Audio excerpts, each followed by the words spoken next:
I think this will really blend nicely with the earlier panel. Some of the issues that we'll be talking about are similar, and I think we'll get some different perspectives. And I also really want to get your perspectives as well.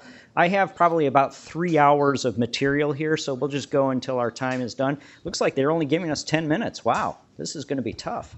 But we'll try to do as much in the 10 minutes as we can. So I've done this panel at our big symposia, and we usually let you text me questions, and or you can even tweet me questions, but you don't need to do that here. You can just raise your hand. All right, so the first big question, the big rhinologic controversy, I think, when it comes to surgery is when do we operate, right? And I think that there's not much disagreement in some cases, right? We have cases of like this where it's really easy to tell that the patient has chronic sinusitis and they need some surgery. One like the allergic fungal that's shown right there in the middle, or well, here's a CSF leak that obviously needs some surgery as well. But we talk about mucosal thickening. And it gets difficult, right? What's normal and what's abnormal mucosal thickening? Is there an absolute, or are we all postmodern relativists?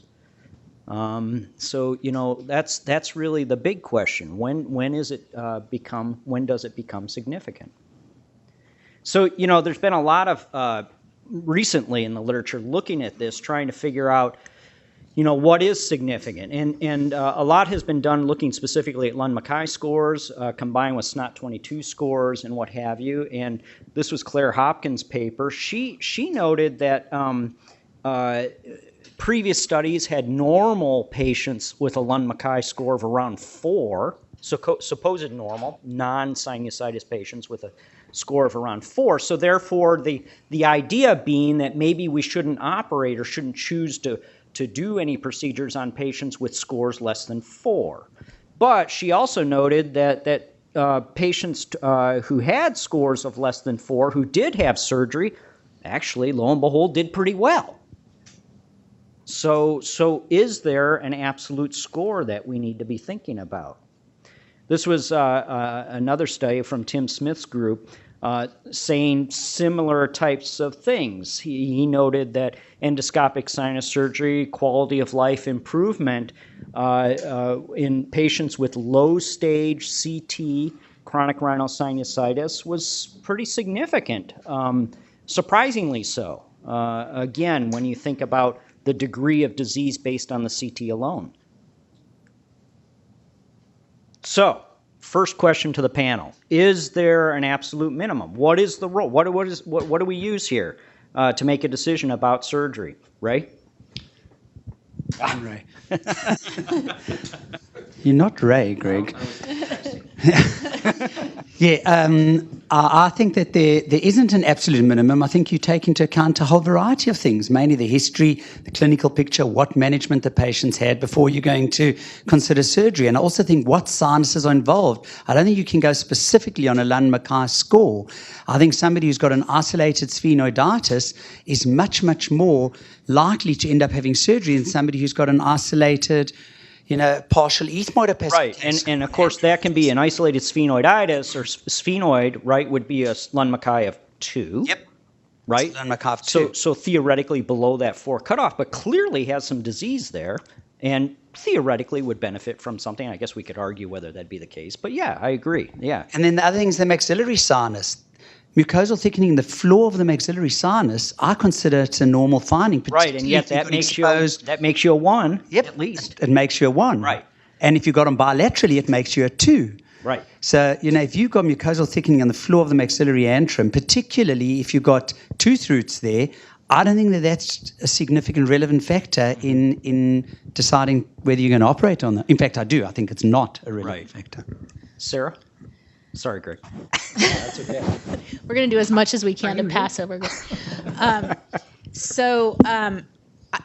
certainly look at the CT scan, but I also consider their symptoms. And I think the biggest question that I ask myself every time I'm going to operate on someone is my surgery potentially going to make them better? or is it potentially going to make them worse? And I really want to be on the better side. And if I can't convince myself that my surgery is going to make them better, then I'm not operating on them. So it's binary, 1 or 2. You're either going to make them better or worse. No, I mean, they might stay the same. But we all see these patients that have come in and they've had surgery and they're substantially worse. Yeah. And I don't want a lot of my patients to be in that category. Of course, yeah. Amy, any additional I think thoughts? I think I agree with everything that's been said, and I think what happens to a lot of us is that we get lost in the data, and so we think about Lund-Mackay scores and it's not 22 scores, and and so we're trying to think of objective criteria in order to decide who goes to the OR and who doesn't go to the OR and where do we draw the line in the sand. And I think that we kind of all have to take a deep breath and take a step back and then realize that we're all physicians and we need to sit down with the patient, and it comes back to the basics, right? So it comes back to interviewing the patient, figuring out why is this patient here? What is their problem? Looking at their CT scan, doing a scope exam, understanding what kind of medical management they've already had, or if they failed it, do they have something dangerous? And so I tell a lot of my patients, there's some things that you can have that I don't give you a choice. You go to the OR because you have something dangerous. And then there's other patients, they have chronic sinus disease, and we say, well, how are you feeling? Not too bad. Well, we'll continue medical management, or you could go to the OR. It's, kind of you tell me when you're bad enough. And so I think just using good clinical judgment is there's no Lund-Mackay score that can convince me over my clinical judgment. So I think we all agree that the Lund-Mackay score is a helpful thing, but it's not an absolute, right? And there are definitely limitations to it, as Ray was pointing out. It definitely overcalls and undercalls depending on the area that you're working on. So Greg, this is a patient of mine, and I know it's not projecting real well. So the question is, patient has the usual complaints and comes in. Has been appropriately, supposedly medically treated, et cetera. Does this patient need surgery? Should this patient have surgery? Would you be leaning toward it, leaning against, and how would you make that decision? So I'll just describe it in case you can't see it. There's some fairly thick mucosal thickening in the left maxillary sinus right along the floor, very minimal mucosal thickening in the right maxillary sinus. The patient has had a prior maxillary antrostomy on both sides and at least a limited ethmoidectomy. There's a little Haller cell still on the left side. So that's the CT scan. Question to you is, what's the symptom? Yeah, it's kind of the usual sinusitis type stuff: congestion, drainage, pain, lousy life. And bilateral equal on both sides, just as bad on both sides. So the challenge with this, if this patient came to me and said, it hurts right here in the floor of the maxillary sinus, I would be more inclined to go after that extra thickened area right there. So this is the RSDI that I have all of my patients fill out for me. All right. So this is a fairly common thing. Patients will come into me and they'll say to me that I am their last hope. So this is the worst thing that they've ever had in their life, and that this is so. If you can see this, they have maxed out my RSDI. They have a score of 120. And it only goes to 120. So what does this change your opinion? It does. So they're going to meet also diagnostic criteria for major depression. There's an extremely high rate of that. So what does that mean we shouldn't operate on? No, not at all, because there was a nice study done. I did a study, and then Jamie also did a study that showed patients with depression get just as much improvement as patients without depression. The problem is they're going to complain about their symptoms more before surgery and after surgery, but they're still going to get better. So we can still operate them. My only concern with this particular patient is what's in the thick part of that left maxilla. Is there a submucosal pus pocket that can be trapped in there that you want to get out? And again, these people are very, very desperate. If their expectations are appropriate, that this might not do anything, but at the same time, we have to make sure that if there is a chance that we could do something, you would want to intervene. Yeah. So the RSDI is actually set up with it's a little different than the SNOT 20, but it has an emotional component to it, which actually correlates very well, it turns out, with anxiety and depression scales as well. And this person clearly falls into the anxious and depressed area as well. Ray, any thoughts from you? Well, I think you've said it all in terms of depression, when you're going to operate. But I think that it depends why they had that original surgery. They've had a good FACS procedure there. I mean, there's a little helicell there. That's really not making a major difference. They've had a good FACS procedure. You don't know, was mucosa stripped at the time of the surgery or not? Is this a secondary phenomenon? As Sarah said, sometimes your surgery can actually make them worse. But if I've got a patient, say, for example, this was done for an AFS, and I've done a really good FACS, this is my patient, and they come back, and they've got a pool of pus. When I put a scope in, pool of pus in their left maxillary antrum, and I see them over and over again, and I culture it, and I treat them, and they still come back and back. I think these are great cases to go and do a modified medial maxillectomy. And I'm really going out on a limb here. But I think these are great cases to do a modified medial maxillectomy and allow them to actually take over the mucociliary function, which has been lost by this chronic infection. Right. If they're coming that I'm their last hope, that's already a red flag to me. But if I am their last hope, that's what I'm going to do for them. I think that's an excellent point. Again, I think reinforcing it's not just the CT. The CT is helping us. Again, it's another data point here. But we do have to look at the patient. We have to actually have a little bit of a history with the patient. We have to be able to look at their quality of life issues as well. Sir? So I'd be interested to see this patient's original CT scan. Right. Because the vast majority of time, if they come in with this symptom survey, they don't have sinusitis. Mm-hmm. Well, so this is the weird part, and I don't have the RSDI to show you. We did surgery, and I've actually followed this patient for some time after now, and we did revise the cavity, and the patient actually did exceedingly well, and they actually did come down on their RSDI appropriately, and including in their emotional component. So it's an interesting phenomenon. Again, I don't know what this is. Obviously an isolated situation, but again, something not totally atypical with what we see in our population, in our patient practices. How about this one? Yes, sir. What did you do, and what did you find, and what did you do? I did actually similar to what Ray was saying. We actually did a medial maxillectomy essentially on that left side. You can see that left middle inferior turbinate had already been partially removed, and we basically did a mega antrostomy on that left side. And then we removed the Haller cell. We got the little ledges down on the ethmoid there and what have you. It's relatively minor type interventions, but they had a fairly maximal impact on the patient. Did you strip the mucosa? No. No, in this case, actually, it was a bunch of it was a little polypoid edema with some kind of thickened mucus in there, in that maxillary sinus. Yeah. But I think, yeah, that's exactly the problem. Yeah, but I think your point is really, really good. If you're going to operate on somebody, you must never be so arrogant as to say, I'm going to do the same operation, just better. You've got to say to yourself, what am I going to do that's different to what the last person did? And if you can't come up with something that's different, that's going to make a difference, you shouldn't be operating. Yeah, I forced my residents to vocalize a plan to me. What is it that we're going to do different? What is it that my operation is going to be successful and that operation wasn't successful? Yeah, I agree with that 100%. What about this patient? So similar story, lots of congestion, pain, drainage. Surgery, no surgery? What do you think? Has had surgery before. Oh. Actually, I'm telling a lie. So this patient has 0 symptoms. I was just going to say, I bet this patient's not very symptomatic. Yeah. So there's that guy's. It's a guy, and it's RSDI there. 0.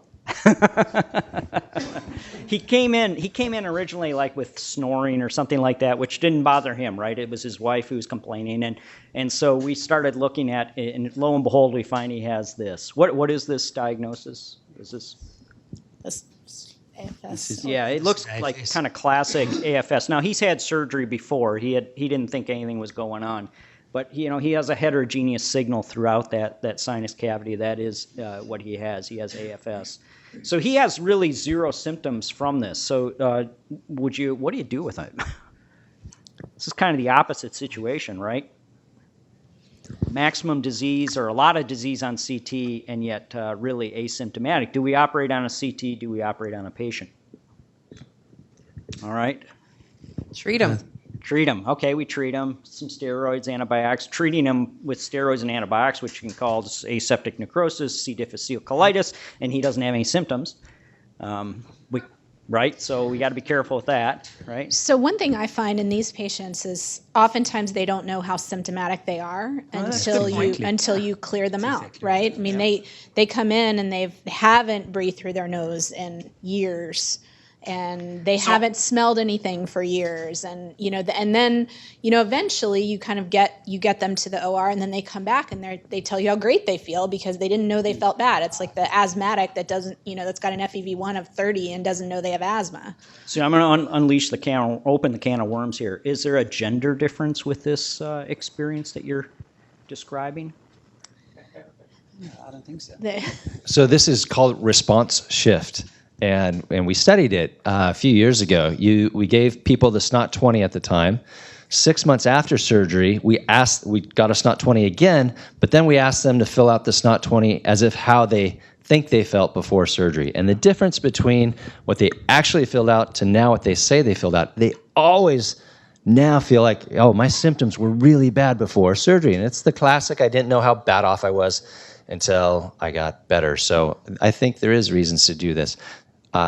There was a slightly higher gender bias towards women in our cohort. Interesting. But it wasn't. So I just find that men tend to belittle their symptoms more. That's just my general feeling on that. That's not a scientific finding. That's just sort of my experience.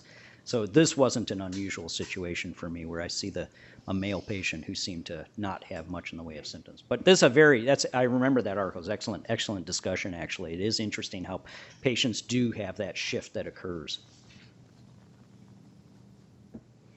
All right, so there are clear times when we have these disconnects where you have a lot of inflammatory findings on CT, and yet the patient doesn't have a lot of symptoms, or vice versa, right? And this has been discussed for a long, long time, right? Because we had the definition of chronic rhinosinusitis, with these particular symptoms.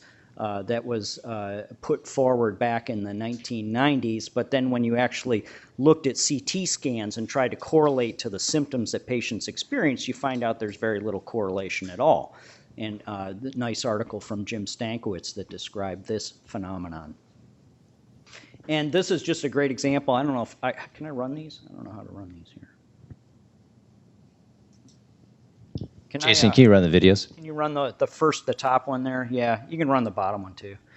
First one, she's sick all the time, feels horrible, and you look in there and she's had surgery and has pus sitting all over there, lots of inflammation.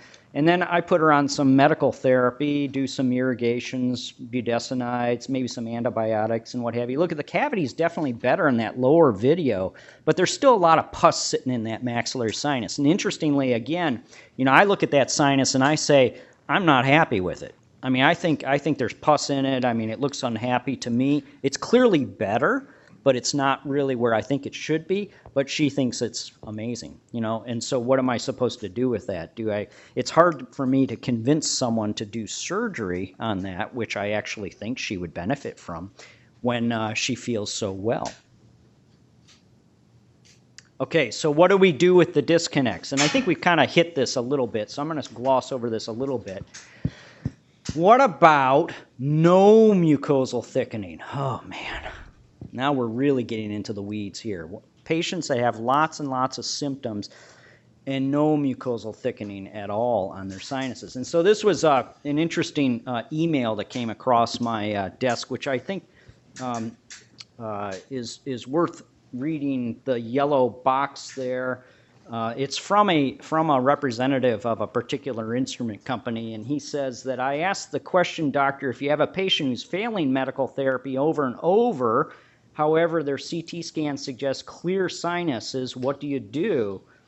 He replied, if my patient has pain, pressure, congestion, or headaches in their forehead, why not open them up?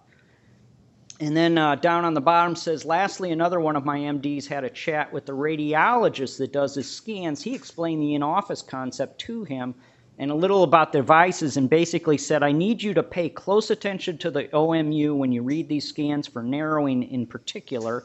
Don't write clear sinuses on my charts. The radiologist understood perfectly, now makes those subtle observations when indicated, of course.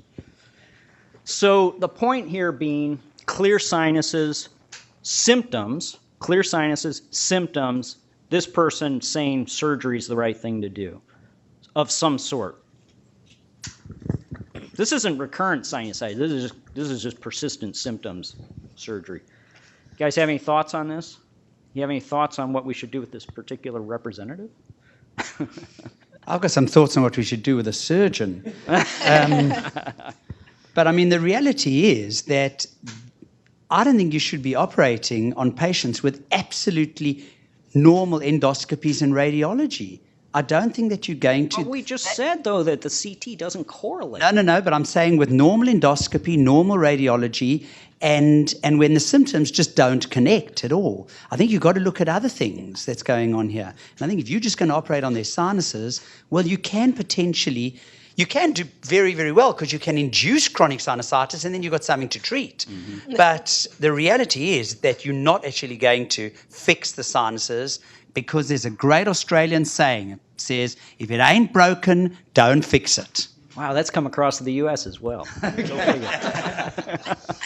think you have to look at other causes. I mean, allergic rhinitis, headache, especially migraine.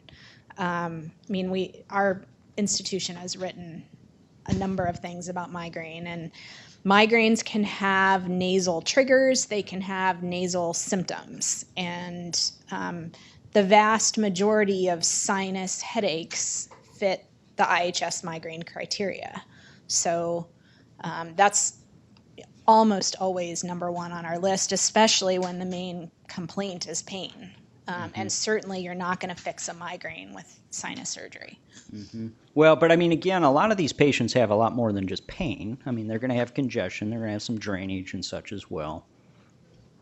So just to be the devil's advocate, the only potential conflict with what we're saying, I think relates to people with true barotrauma type sinogenic issues, pilots, flight attendants, commercial divers. Those people, their livelihood depends on it. And if it's a consistent symptom, every time I descend in the plane, I'm getting pressure right here. I think that's it's an indication to consider doing it. How many of those cases have you seen? It's uncommon.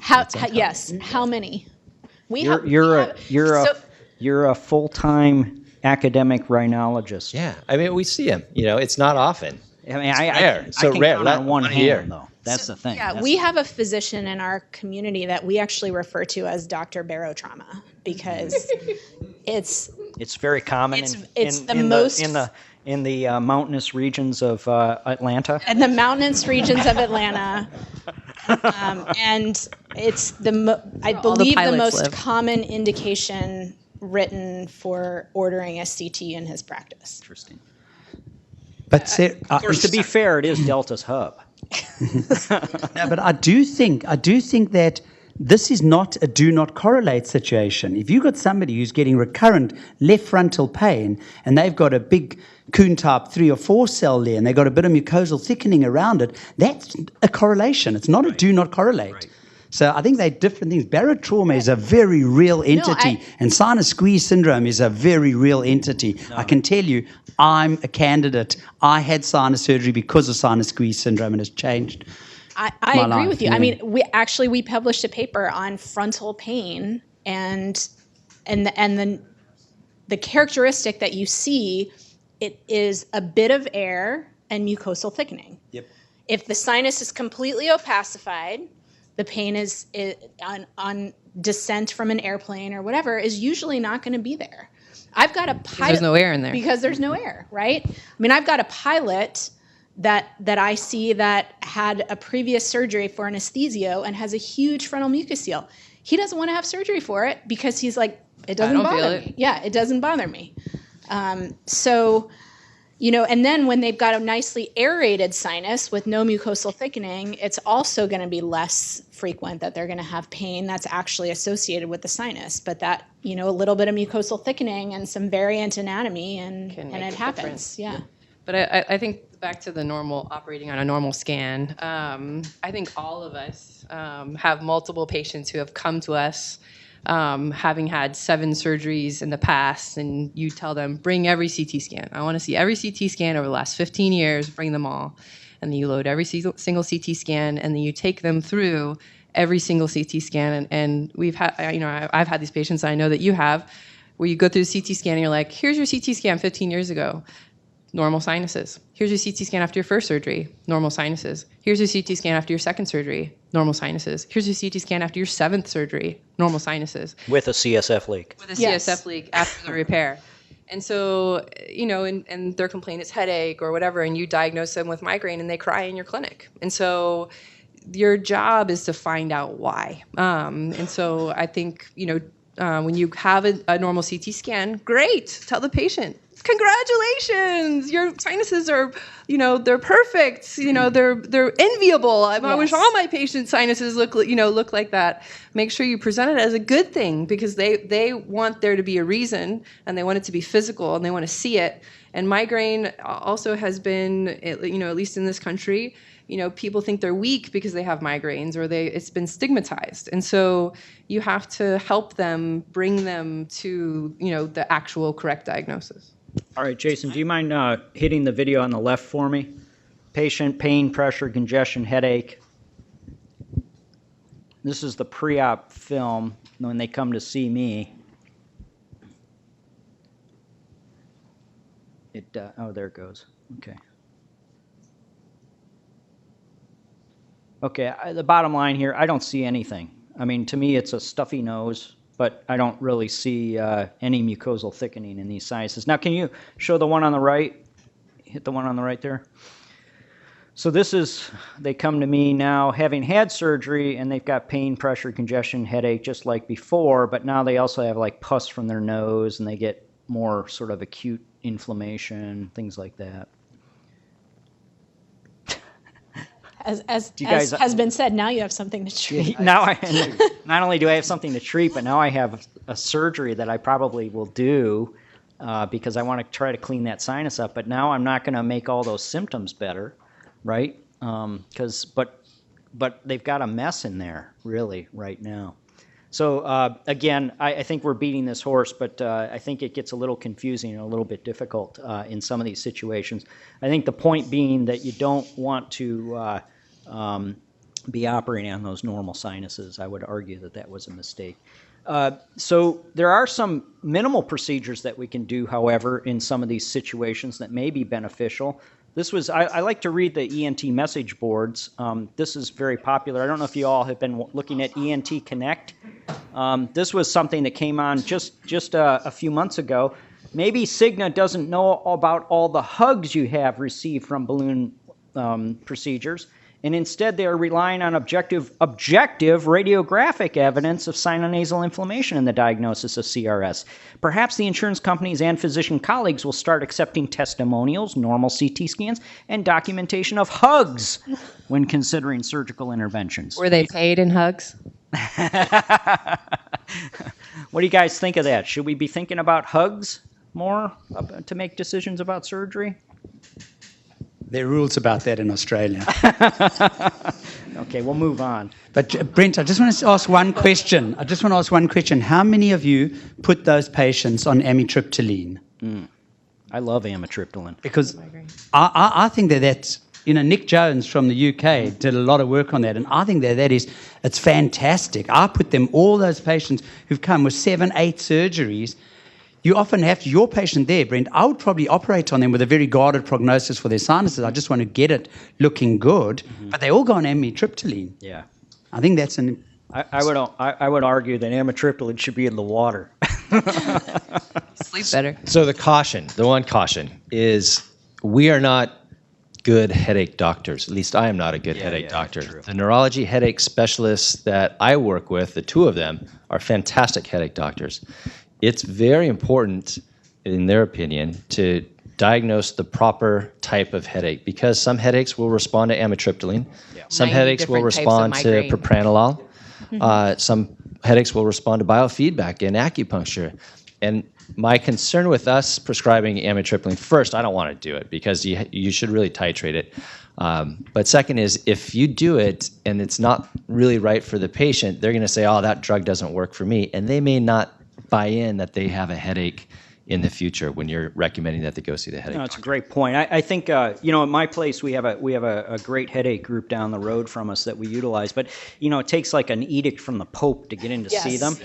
So I mean they'll see them eventually, but it's going to be like 9 months down the road when the white smoke comes out of the chapel. It is. Those headache specialists. There's not many of them, and it's really hard to get in. And so that's why I do it. But I agree they need to be seen, so we always set them up. So what about balloons? Because again, you go back to that one comment there, and the individuals believing that doing the minimal procedure with a balloon would theoretically make that patient better. Why not? It's a minimal procedure. Why not do it? And we know there's clear benefit related to balloons in the appropriate patients. The CLEAR study, the original CLEAR study, showed some benefit.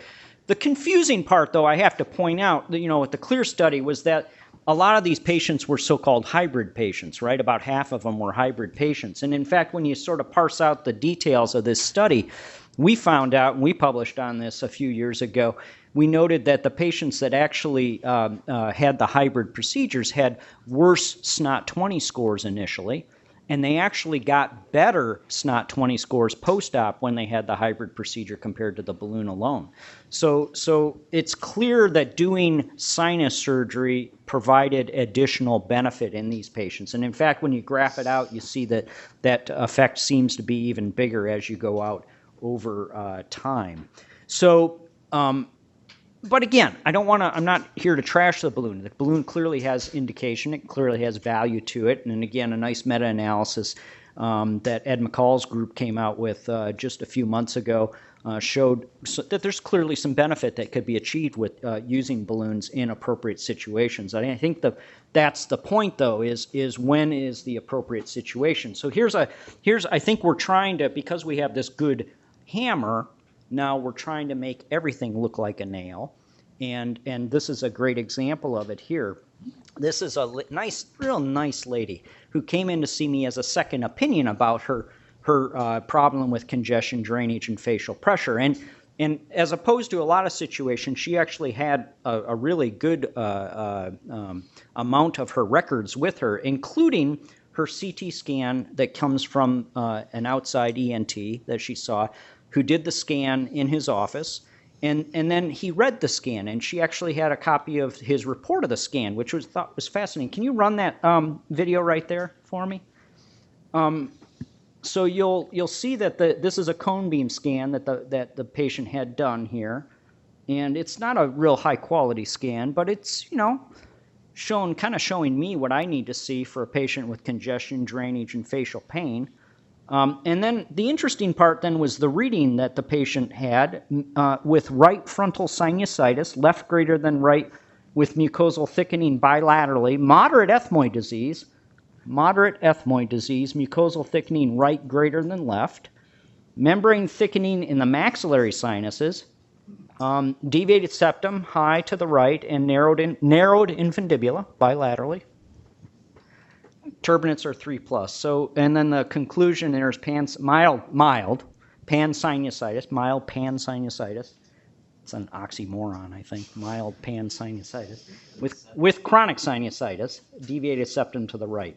Recommend clinical correlation. Okay, guys, what do you say about this? What are we doing here? I think if you're proving to believe that if somebody operates on a clear CT scan, that maybe you might leave a horse's head in their bed. We don't have horses. You don't have horses. I mean, this just opens up so many issues. I don't know. I really don't know. I mean, I told the lady I didn't agree, and I felt that she wouldn't benefit from any surgical procedure at this point. And I think that these are opportunities to educate patients. And I go through every CT scan with the patient and kind of teach them how to read their own CT scan, show them what I see, and so that they can make their own decisions about what happened or what's going on. So let's take away this kind of crazy reading that she came with. But okay, normal CT, but again, a lot of people are doing balloon dilation in these cases because they are saying, well, it's a minimally invasive procedure. Let's see if it helps. What is that? Is that something we should be advocating, or should we I would argue against that. Balloon dilation is not minimally invasive, and so I've seen CSF leaks from balloon dilation that I've had to repair in the daughter of a doctor. And so, I think this whole argument that things are minimally invasive, whenever you're sticking something up to break bone at the skull base, that's not minimally invasive. And so, you might think of it as less invasive than surgery, but there are many things too where I feel like surgery would be less dangerous, less invasive than just going in with a balloon and breaking bone in different areas. So here's a question, and Ray, you can give us some idea as well what's going on in Australia. Is it, and this is the hard question, is the balloon being overutilized?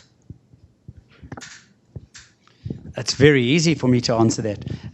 In Australia, we haven't got the reimbursement for balloon dilatation that you have in the US, and nobody uses it. I'll end there. So you don't have a lot of usage of it, right? We have very, very little because there's not remuneration. Okay. Anderson's about to come out with a study that shows that when you look at the physicians who are getting paid, and getting money from the balloon companies, if you look at and correlate that with the number of balloons that are being done, is directly correlated. And so we cannot ignore in the United States that money does drive treatment. And so I think it's important for us to point it out and to shine light on it, and to really understand that we're hurting these patients, and that it isn't, this is, I read stories about people, dermatologists doing skin excisions where there's no skin cancer and get, caught with Medicaid fraud. And I feel that this is no different than doing something like that. And so if you're going in and you're ballooning every single sinus on a normal CT scan and you're billing $20,000 and getting reimbursed, then that's fraud. So I'm not going to say that we're doing too many of these, but I do just point out this is very interesting data that came out just recently looking at coding in sinusitis. So before we had balloon codes, between 2008 and 2009, frontal sinus surgery increased 75%. All right? So this was before we had the balloon codes. So there seemed to be an epidemic of frontal sinusitis that was occurring about that time. Ethmoid surgery grew about 12%, so clearly a significant difference. Now, it's interesting because when we went with the new codes, so between 2011 and 2014, now we have data for sphenoid surgery in general, that with the traditional codes increased 38%, so a fairly sizable increase in that 3 or 4 years. Frontal surgery was up about 27% in that 3-year time span using the traditional codes. Maxillary surgery down 6%, so less maxillary surgery being done in the U.S. during that time period. But that doesn't account for the balloon codes. So we include the balloon codes now, and between 2011 and 2014, there was a 700% increase in the amount of sphenoid balloon surgery.